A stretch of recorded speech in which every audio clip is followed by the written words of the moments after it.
Assalamualaikum warahmatullahi wabarakatuh. Selamat pagi, selamat siang, selamat malam. Akhirnya kita ketemu lagi di video sharing terkait tips dan trik lolos seleksi CASN. Kali ini part kedua ya teman-teman. Jadi kemarin kalau teman-teman sudah lihat part yang pertama, itu terkait perkenalannya, apa itu ASN, lalu apa saja tahapan seleksinya, dan masih di kulit-kulitnya saja. Nah, sekarang di bagian kedua ini, aku mau sharing terkait pemilihan formasi.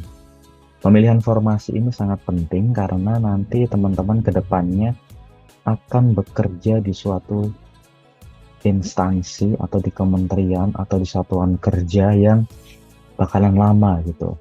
Nah, syukur-syukur sampai pensiun seperti itu. Nah, dalam sharing kali ini, kenalin dulu nih, namaku Muhammad Yusuf Hakim. Aku seorang dosen CPNS di Universitas Negeri Yogyakarta. Kemarin itu aku ikut seleksi CPNS dan alhamdulillah langsung lolos dalam sekali tes.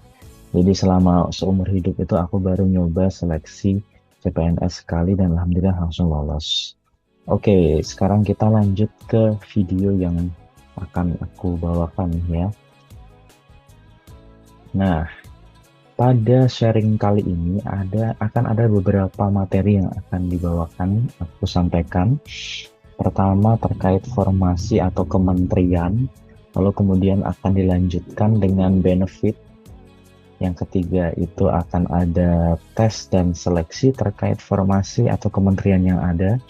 Lalu kemudian tips dan trik dari aku. Lalu kemudian akan ada penutup. Nah, sebelum dimulai lebih jauh lagi, aku disclaimer dulu kalau dalam sharing kali ini murni atas pengalamanku sendiri ya. Jadi mungkin bisa bervariasi hasilnya untuk teman-teman. Jadi menurutku silahkan kalau mau diaplikasikan, dan silahkan lagi kalau mau nyari referensi yang lebih lengkap lagi, dipersilahkan. Jadi nanti dalam aplikasinya kalian boleh mengcombine antara tips dan trik dari aku dan juga boleh dari bahan lain yang sekiranya memang membantu teman-teman, karena mungkin nanti akan ada beberapa fokus yang khusus di satu kementerian aja gitu contohnya. Nah, mungkin bisa berlaku berbeda di lain kementerian gitu. Jadi dipersilakan untuk teman-teman mencari bahan acuan lain selain dari video ini. Oke, lanjut. Nah, di bagian pertama ini akan ada data formasi. Nah, bagian pertama ini akan membahas terkait data formasi. Data apa saja nanti yang dibutuhkan untuk teman-teman sebagai ini ya, data awal. Kira-kira kalian mau memilih instansi mana, mau memilih formasi apa, dan satuan kerjanya yang mana, seperti itu. Yuk lanjut. Nah, di bagian data formasi itu, jadi setiap CASN, setiap pelamar CPNS atau calon P3K itu semuanya merefer ke portal penerimaan pegawai negeri sipil, yakni di website SSCASN. Nah, tampilannya di halaman awal akan seperti itu. Nah, teman-teman nanti bisa cek di situ formasi yang dibuka di tahun seleksi CASN. Bisa dari PCPNS, bisa untuk P3K, seperti itu. Nah, kalian bisa lihat formasinya apa saja, kementeriannya apa saja, itu bisa dicek di website SSCASN. Seperti aku kemarin, aku bener-bener baru ngecek websitenya itu ketika aku tahu kalau ada lowongan gitu. Oke, jadi teman-teman bisa nge-refer ke website tersebut. Nah, selanjutnya kalian akan dapat melihat pertama kementerian yang buka, lalu formasi dari kementerian itu apa saja, lalu jabatannya apa saja, lalu kemudian kalian bisa melihat gaji sekaligus di situ. Tapi yang tertera nanti hanya akan gaji pokok saja. Lalu kemudian satuan kerja. Nah, satuan kerja ini akan aku jelasin lebih lanjut ya di video ini. Ayo kita masuk ke bagian kementerian dulu nih. Kementerian di sini ada pusat dan daerah. Sebagai contoh, Kemarin seperti yang sudah aku jelasin di video pertama, terkait pusat dan daerah ini yang membedakan adalah kalau Kementerian Pusat gajinya nanti diambil dari APBN, sedangkan Kementerian Daerah dari APBD. Lalu kemudian Kementerian Pusat itu kita harus siap ditempatkan di mana saja. Contoh, aku bekerja di bawah Kemendikbud. Saat ini aku ditempatin di Universitas Negeri Yogyakarta sebagai dosen. Jabatannya asisten ahli. Nah, in case ketika Kemendikbud membutuhkan dosen untuk kampus lain, aku siap untuk dipindahkan. Nah, berbeda dengan Kementerian Daerah. Kementerian Daerah ini ketika kalian melamar untuk di suatu daerah, karena gajinya diambil dari daerah tersebut, dari wilayah tersebut, maka dinas kalian hanya akan ada di daerah tersebut saja. Nah, ini ada plus minusnya sih. Jadi kalian bisa menentukan kementerian mana nih yang mau kalian pilih. Kementerian pusat kah atau daerah kah? Seperti itu. Ini sangat krusial ya teman-teman. Lalu kemudian selanjutnya formasi. Nah, formasi ini apa sih? Formasi ini adalah lowongan yang dibuka di setiap kementerian. Jadi misalkan contohnya lagi Kemendikbud. Kemendikbud itu kemarin untuk level asisten ahli atau dosen di Universitas Negeri Yogyakarta itu ada formasi kumlot 1 orang, lalu kemudian untuk formasi umum ada 4 orang, dan formasi disabilitasnya untuk dosen teknik industri itu 0. Nah, bisa jadi di formasi yang sama untuk misalkan jenjang asisten ahli tapi beda prodi, itu formasinya jumlah kumlotnya 1, misalkan umumnya 3 dan disabilitas 1, itu bisa. Nah, saran aku teman-teman untuk yang merasa bahwa nilainya, wah nilai aku bukan kumlot nih, berarti kan kalian fokusnya di umum. Nah, kalian fokus di umum nih, formasi yang buka berapa, terus kemungkinan kalian juga lihat nih data sebelum-sebelumnya nih, pelamar sebelumnya. Apakah formasi umum di kampus A atau di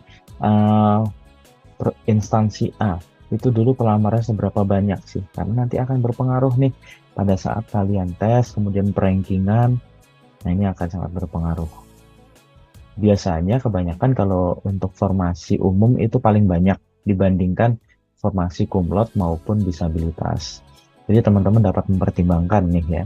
Terus saran aku juga misalkan kalian kumlot nih, ternyata wah kumlotnya cuma dibuka 1 nih, saran aku sih mending kalian masuk ke umum aja gitu, karena peluangnya memang lebih besar di umum misalkan. Tapi tidak menutup kemungkinan juga di formasi kumlot kadang-kadang malah nggak ada yang lamar karena mungkin dia ngerasa wah nilaiku memang kumlot sih, tapi karena formasinya 1 aku mending ngambil umum aja deh gitu. Nah, makanya kalian harus benar-benar cek dan recheck di bagian formasi yang dibuka. Oke, lalu kemudian, nah di sini jabatan. Jabatan ini kan nanti berpengaruh terhadap jenjang karir teman-teman sekalian ya. Saran aku sih di sini sebagai contoh, kalau di Kemendikbud untuk formasi dosen itu akan ada asisten ahli, lektor, lektor kepala dan seterusnya. Nah, begitupun di instansi lain akan dijelaskan nih formasi jabatan A, B, C gitu. Nah, kalian harus tahu nih syarat-syaratnya mana kalian yang masuk. Katakanlah ternyata syarat kalian masuk nih untuk di posisi poin ketiga, lektor kepala misalkan. Tapi ternyata di lektor kepala itu passing grade-nya lebih tinggi, lalu kemudian soal-soal yang diujikan lebih susah, dan juga mungkin ada persyaratan tambahan. Nah, saran aku ini kalian harus benar-benar paham nih, walaupun mungkin untuk gaji lebih besar posisi-posisi yang memang lebih strategis, tapi karena kalian harus mempersiapkan lebih, akhirnya kalian nanti akan mengalami kesulitan juga gitu. Nah, lalu kemudian di selanjutnya itu akan ada gaji dan benefit yang harus dipertimbangkan benar-benar, karena nanti ke depannya ketika kalian sudah lolos, kalian akan tahu nih gaji kalian berapa, lalu kemudian benefit kalian seperti apa, itu kalian harus tahu. Karena gaji yang tertera di website kementerian itu hanya akan ada gaji pokok saja. Nah, untuk benefit, lalu kemudian fasilitas, itu akan ada di website terpisah. Jadi kalau di website Badan Kepegawaian Negara itu hanya akan gaji pokok. Lalu untuk gaji-gaji dan fasilitas tambahan itu akan mengacu pada kementerian masing-masing. Jadi saran aku, kalian bisa melakukan cross-check di website kementerian atau instansi masing-masing. Jadi ini perlu sekali untuk dipertimbangkan sebelum kalian memilih instansi yang akan kalian tuju. Nah, seperti yang sudah aku jelasin tadi di awal ya, yang poin pertama, ternyata kementerian pusat atau daerah itu juga menentukan ya. Pertama, ini ada kaitannya dengan yang tadi ya, satuan kerja. Nah, satuan kerja ini benar-benar kalian ditempatin di mana. Misalkan contoh, aku bekerja di bawah naungan Kementerian Pendidikan, Riset, dan Kebudayaan. Nah, lalu kemudian aku ditempatin di satuan kerjanya Universitas Negeri Yogyakarta. Nah, itu kan berarti aku harus tahu nih lokasinya. Oh, lokasinya strategis nggak? Bagus nggak? Terus kira-kira kalau aku mau pulang kampung, kira-kira aku akses ke mall atau ke fasilitas publik, sarana prasarana itu mumpuni nggak seperti itu. Nah, kemudian jangan lupa yang paling penting dan sebenarnya agak klise itu sejahtera. Nah, bisa jadi contoh ketika penempatan aku di universitas yang besar dengan penempatanku di universitas yang mungkin di daerah yang mohon maaf mungkin masih baru merintis seperti itu. Nah, itu kan pasti dari segi kesejahteraan akan berbeda. Nah, ini teman-teman harus paham nih di sini karena ketika kalian sudah tahu lokasi, sarana prasarananya memang oke, ternyata kesejahteraannya kurang, itu kan nanti pada akhirnya juga kalian bakalan menyesal. Nah, di situ harus diperhatikan juga untuk beberapa poin ini ya, lokasi, sarana prasarana, dan juga kesejahteraan. Di sini bisa jadi jenjang karir, lalu kemudian ada insentif tambahan biasanya dari satuan kerja kita masing-masing, seperti itu. Nah, di bagian kedua akan ada benefit yang didapat nih, benefit apa saja di luar gaji pokok. Kenapa ini dibahas? Karena yang ada di website itu hanya gaji pokok. Mungkin teman-teman sering kaget ya ketika melihat websitenya, kok gajinya seperti ini sih? Mending di tempat kerjaku yang sekarang, seperti itu. Nah, kemudian di bagian benefit ini teman-teman harus dapat memastikan. Di sini ada 3 poin ya. Poin pertama terkait benefit ini adalah kinerja dari formasi, kementerian atau instansi yang teman-teman apply. Nah, di sini kalian harus tahu kinerjanya apakah baik, apakah sering mendapat sorotan, apakah mereka memang kurang bagus. Itu kan kita bisa melihat ya, seperti mungkin teman-teman bisa melihat di annual report dari suatu instansi dan sebagainya. Nah, itu kalian bisa lihat. Lalu kemudian di bagian kedua itu sudah cukup tertera dengan jelas ya di gaji pokok itu, seperti yang aku sampaikan di awal tadi bahwa ada gaji pokok yang sudah dicantumkan di website untuk kalian apply. Nah, kemudian di bagian benefit yang didapatkan ini kalian juga harus melihat kembali gitu, harus cross check kembali di website instansi atau kementerian yang akan kalian tuju, karena ini sangat menentukan. Karena kalau bisa kita lihat, katakanlah gaji pokoknya cukup atau bahkan ngepas, nah ketika benefitnya besar, mungkin fasilitasnya cukup bagus, ini cocok untuk dipertimbangkan seperti itu, karena gaji pokok memang rata-rata kecil ya, bisa dibilang seperti itu. Nah, lalu kinerja, nah tadi kinerja instansinya apakah gesit, lalu apakah memang mereka annual reportnya bagus, seperti itu. Lalu kemudian di sini bisa dipertimbangkan juga nih jenjang karir, apakah memang baik jenjang karir di kementerian atau instansi yang teman-teman tuju, ataukah mungkin masih belum bagus seperti itu. Nah, kalian harus mempertimbangkan ini. Lalu yang ketiga, kesempatan dalam berkembang nih. Apakah lingkungan di tempat kalian yang kalian tuju itu apakah bagus ataukah mungkin kurang bagus? Nah, ini teman-teman bisa cross check mungkin di Instagram atau YouTube teman-teman yang mungkin sudah join di formasi di instansi tersebut. Kalian bisa cari tahu nih lebih dalam lagi gitu. Contohnya saya memilih dosen karena fleksibilitasnya tinggi, lalu kemudian Saya juga suka riset, lalu berdampak juga ke masyarakat dan juga ke ilmu pengetahuan. Saya sangat suka dengan riset dan juga dengan budaya-budaya penelitian seperti itu. Makanya saya memilih dosen. Nah, lalu kemudian, ini gaji pokok. Apakah gaji pokok sudah sesuai dengan jabatan? Jadi kalian harus melihat nih, oh gaji pokok ini menurut saya cukup. Oh ternyata kurang nih. Coba cari kementerian lain yang memang cocok dengan kalian. Lalu kemudian kenaikan gaji dan tunjangan berkala. Nah, ini teman-teman bisa lihat nih dari masing-masing kementerian. Karena undang-undangnya soal penggajian itu mereka memiliki aturan masing-masing begitu. Jadi kalian harus sering eh, cek dan recheck yang terkait gaji dan juga beberapa benefit yang dimiliki oleh kementerian. Nah, ini benefitnya, lalu kemudian kalian harus tahu nih tunjangan lainnya apa selain gaji pokok, apakah ada perumahan mungkin, apakah ada fasilitas tambahan mungkin, apakah ada asuransi yang di cover, bisa jadi asuransi kesehatan atau asuransi jiwa. Karena seperti kita tahu ya, perumahan, fasilitas, dan asuransi ini merupakan kebutuhan pokok kita ya. Kalau misalkan suatu kementerian bisa mengcover, ya alhamdulillah syukur seperti itu. Nah ini kalian harus benar-benar pahami. Lalu kemudian untuk tes dan seleksi nih, tes dan seleksi ini walaupun nanti akan ada video tersendiri yang benar-benar menjelaskan terkait runutan tes dan seleksinya seperti apa akan aku buat, tapi di sini akan aku jelasin dulu nih. Pertama kalian harus pahami daya saing dulu nih. Lalu kemudian soal yang akan diujikan, lalu perhatikan persyaratan wajib dan tambahan kalau ada, lalu kemudian belajar dan latihan soal, termasuk tips dan trik mengerjakan. Nah, kita masuk dulu ke daya saing nih. Pastikan bahwa jumlah formasi yang dibuka dengan pelamar masih dalam batas aman atau wajar. Katakanlah formasi dosen, asisten ahli, itu yang dibuka 4 formasi untuk umum. Ternyata pelamarnya 200 orang. Nah, itu kan cukup besar sekali ya. Kalian harus mempertimbangkan nih. Lalu kemudian ada instansi yang membuka formasi 5, pelamarnya cuma 2. Nah, walaupun mungkin gajinya kurang gitu. Nah, teman-teman harus bisa mempertimbangkan nih di sini daya saing. Mungkin teman-teman ada tipikal yang ya udahlah, aku masuk dulu deh. Yang penting itu bisa memilih formasi yang memang lebih potensial.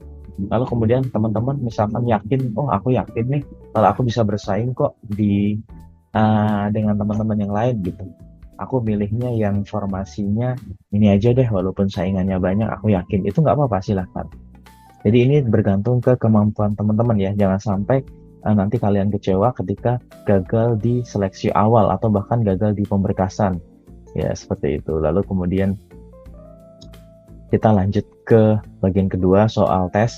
Pahami formasi yang ingin Anda lamar dan pastikan bahwa Anda telah mempelajari topik-topik yang akan muncul di seleksi nanti. Nah, ini kalian harus tahu nih, formasi yang kalian mau lamar itu kira-kira tesnya apa aja ya gitu. Lalu kira-kira aku bakalan butuh tes tambahan apa lagi ya gitu. Misalkan contohnya dosen. Mungkin dosen butuh tes TOEFL seperti itu. Lalu nanti dosen tuh, oh iya, berarti aku harus tahu topik-topik terkait pengabdian masyarakat, pengajaran, lalu kemudian penelitian gitu. Nah, itu kan berarti ada topik-topik khusus setiap formasi yang memang dibutuhkan.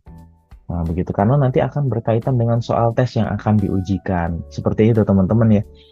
Lalu kemudian terkait persyaratan nih. Persyaratan ini memang terdengar simple, tapi ketika kalian harus memenuhinya, itu kan waktu mungkin sangat singkat gitu ya. Ketika suatu formasi dibuka, pelamarnya sudah membludak gitu dan sudah mau mendekati deadline, kalian kan pasti jadi buru-buru juga nih. Nah, makanya di sini kalian harus mempersiapkan persyaratan dengan sebaik mungkin gitu. Kalau bisa sebelum pendaftaran CASN dibuka, kalian sudah mempersiapkan semua nih. Gitu, syukur-syukur. Walaupun mungkin ketika dibuka ternyata harus ada tambahan, itu kan istilahnya tinggal melengkapi tambahannya saja ya.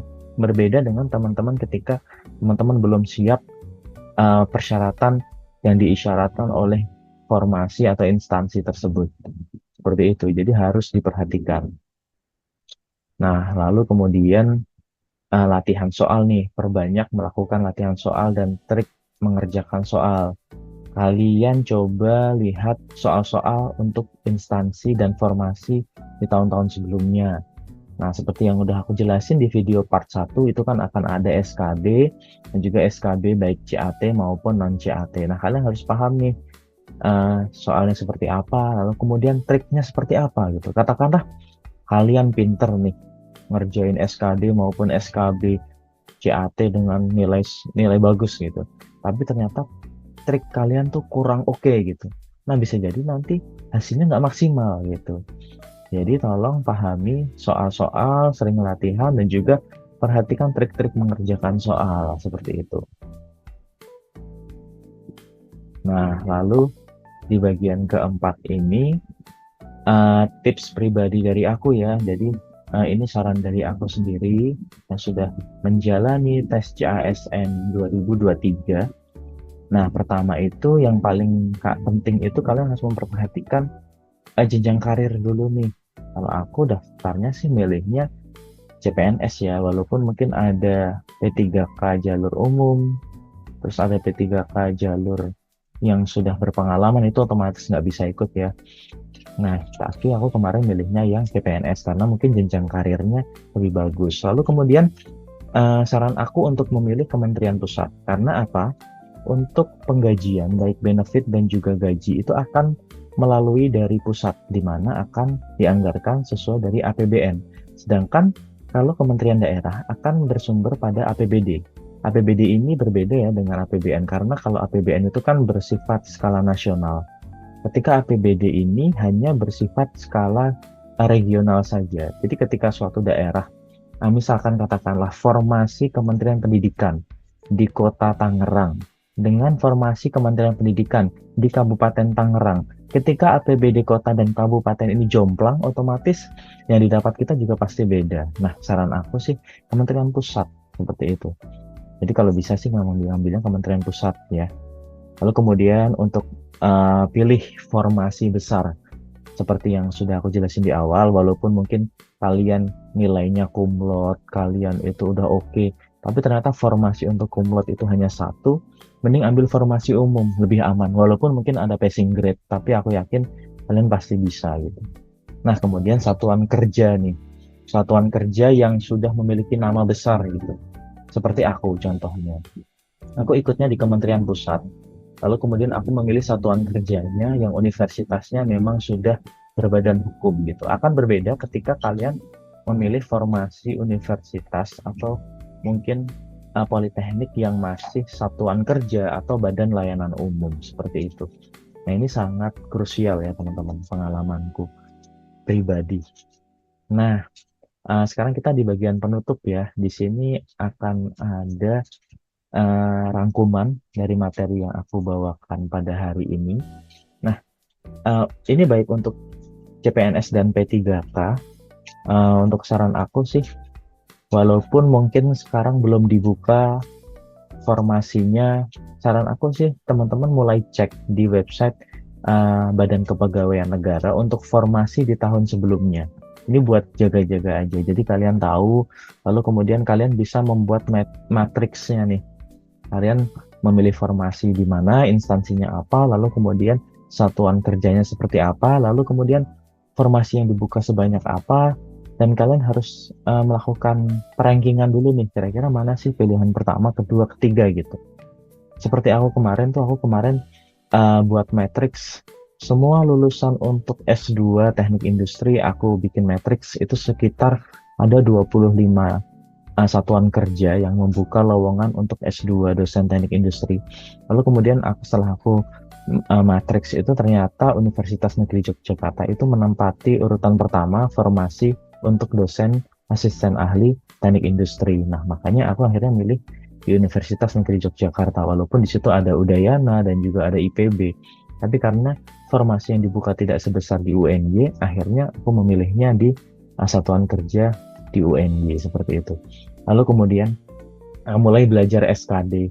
Ini pengalaman dari aku, di mana aku kemarin nggak belajar sama sekali terkait seleksi kompetensi dasar. Itu aku benar-benar waktu hari H tes itu aku baru benar-benar tahu soalnya seperti apa gitu. Walaupun beberapa hari sebelumnya cuma lihat-lihat di website tapi nggak benar-benar ngerjain gitu. Nah kebetulan juga pemerintah lagi mengadakan ini ya trial. Ada trial test untuk SKD. Nah teman-teman bisa manfaatin tuh di situ. Lalu kemudian belajar juga untuk SKB gitu. Walaupun SKD nanti untuk rankingan kalian bisa lanjut ke tes selanjutnya.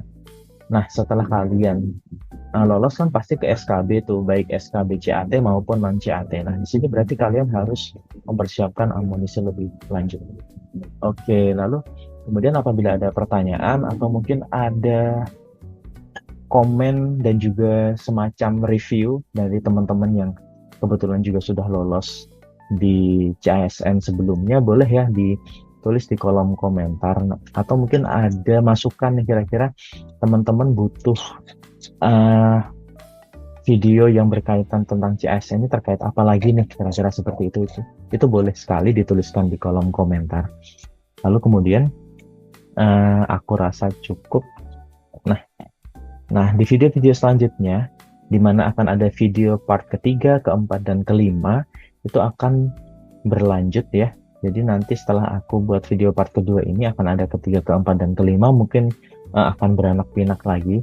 Nah untuk kalian yang ingin nonton video-video sharing di chapter yang selanjutnya, kalian bisa follow aku. Ini ada Instagram, ada YouTube channel, lalu kemudian ada LinkedIn-ku. Jadi silahkan untuk subscribe dan juga komen ya untuk video kali ini mungkin bermanfaat dan juga mungkin ada masukan lain dipersilahkan.